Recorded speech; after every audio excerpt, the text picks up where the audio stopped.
ውስጥ ሲጸለይ ጸሎት ለሁሉም ሰው ይመሰገንለታል፣ ስለ ጥሩ ባህሪው ይጸለያል ምናምንና ልክ እኔ ጋር ሲደረስ ያመንዝራዋ ሴት እየጸሎት ነው የሚጸልይ አዝማሪ ሂድ ከዚህ አንቺም ታውቂያለሽ የተባልኩ ያደኩ ሰው ነበር እና ዛሬ የሚሰማኝ ሰው አግኝቶ ሰው የኔ ወሬ ሼር ሲያደርገው ሪፖስት ሲያደርገው ይኸው ነው ያለው።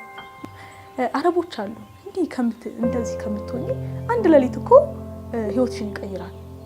ለምን ከነሱ ጋር ትመቻችን ማለት ልብ እናት ላይ አይጣልም፣ ልብ አክስት ላይ አይጣልም፣ ልብ አጎት ላይ አይጣልም፣ ልብ እግዚአብሔር ብቻ ላይ ነው።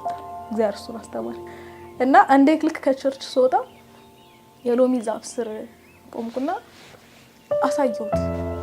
እቺ ነኝ ታገኛለህ ማለት በጣም ትንሽ የኢኖሰንት ልጅ ምንም ነገር ማታከፋት ደግ ማታቀጅ ነው።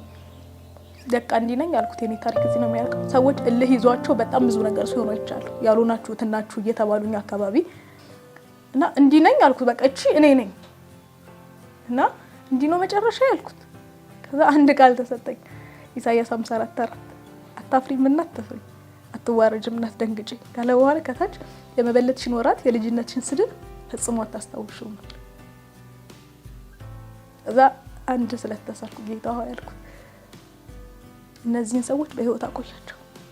የማይሰብርም የማይሰበርም እግዚአብሔር ሳይሰበርም ተሸክሞ ሳይሰብርህም እያጽናለህ የሚለው እግዚአብሔር